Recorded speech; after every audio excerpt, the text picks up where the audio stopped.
তো বন্ধুরা, আজকের ক্লাসে আমরা শিখবো অ্যাডভার্ব। এডিভিআরবি, অ্যাডভার্ব। অ্যাডভার্ব মানেই তোমরা বুঝে নিয়েছো যে ভার্বের সাথে এর কিছু একটা সম্পর্ক রয়েছে।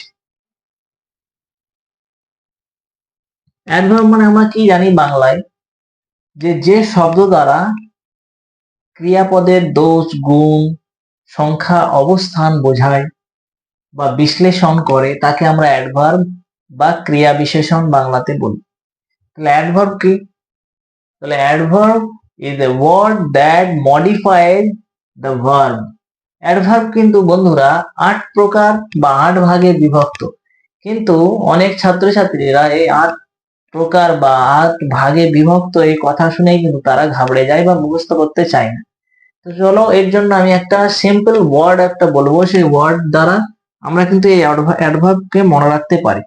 তো কিভাবে আমরা মনে রাখবো? চলো দেখো, আমি একটা ওয়ার্ড লিখছি, কি IMPACT, ইম্প্যাক্ট। ইম্প্যাক্ট মানে আমরা সকলেই জানি যে ইম্প্যাক্ট মানে কি? প্রভাব। আর তার সাথে একটি শব্দ রাখতে হবে FD। FD মানে আমরা ব্যাংকে হয়তো তোমরা না করলেও তোমার পিতামাতা বা তোমার বাবা মায়েরা দেখবে FD মানে ফিক্সড ডিপোজিট। সেটা ব্যাংকেও হতে পারে বা কোনো পোস্ট অফিসেও হতে পারে। তাহলে আমরা কি যদি মনে রাখি ইম্প্যাক্ট FD। ইম্প্যাক্ট FD, দেখো কটি সংখ্যা, কটি ওয়ার্ড লেটার, 1 2 3 4 5 6 7 8। এই 8টি কিন্তু লেটার রয়েছে, মানে অ্যাডভার্বেরও প্রকারভেদ কয়টি? তাহলে 8 ভাগে বিভক্ত। অ্যাডভার্ব কয় ভাগে বিভক্ত? 8 ভাগে বিভক্ত।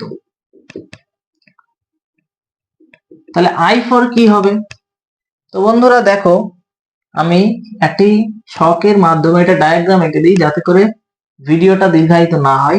বন্ধুরা দেখো, আমি একটা ওয়ার্ডের মাধ্যমে তোমাদেরকে অ্যাডভার্ব মনে রাখতে বলেছিলাম যে অ্যাডভার্ব 8 প্রকার। সেই ওয়ার্ডটা কি? Impact FD। আই ফর কি? আই ফর হচ্ছে ইন্টারোগেটিভ অ্যাডভার্ব, যে সমস্ত অ্যাডভার্ব গুলো প্রশ্ন করবে।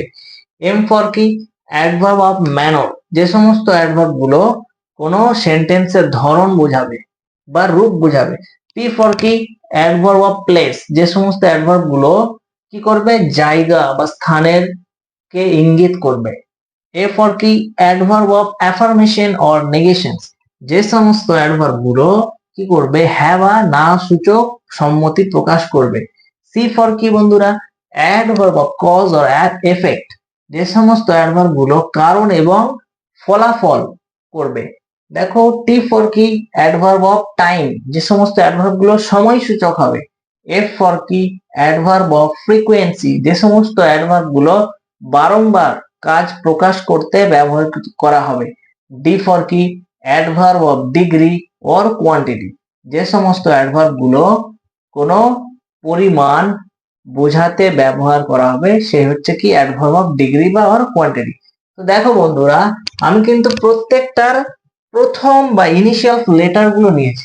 আই এর দেখো আই নিয়েছি, এম এর দেখো অ্যাডভার্ব অফ ম্যানার, পি দেখো অ্যাডভার্ব অফ প্লেস, এ দেখো অ্যাডভার্ব অফ অ্যাফার্মেশন, সি দেখো অ্যাডভার্ব অফ কজ, টি দেখো অ্যাডভার্ব অফ টাইম, আবার দেখো ফ্রিকোয়েন্সির অ্যাডভার্ব অফ ফ্রিকোয়েন্সি এফ নিয়েছি, আর ডি ফর কি নিয়েছি? অ্যাডভার্ব অফ ডিগ্রি ডি নিয়েছি। তাহলে একটা ওয়ার্ড যদি আমরা মনে রাখতে পারি ইম্প্যাক্ট FD, তাহলে কিন্তু অ্যাডভার্বের যে 8 প্রকারভেদ রয়েছে সেটা কিন্তু সহজেই মনে রাখা যাবে। বা ইম্প্যাক্ট FD সূত্র যদি আমরা মনে রাখতে পারি তাহলে কিন্তু অ্যাডভার্বে 8 প্রকার, এটা সহজেই সকলের মনে কিন্তু ঢুকে থাকবে। বন্ধুরা, এই সমস্ত অ্যাডভার্ব গুলো যদি তোমরা চাও কমেন্টে জানাবে যে স্যার কোন কোন অ্যাডভার্ব কি কি ধরনের, তাহলে আমি একটা পরে একটি ভিডিও বানিয়ে তোমাদের জন্য রিপ্রেজেন্ট করব বা প্রেজেন্ট করব। তো তোমরা সেইটুকু তাহলে আর ভালোভাবে বুঝতে পারবে। আজকের মতো তোমাদের ক্লাস এখানেই, পরবর্তী ক্লাসে আবার দেখা হবে।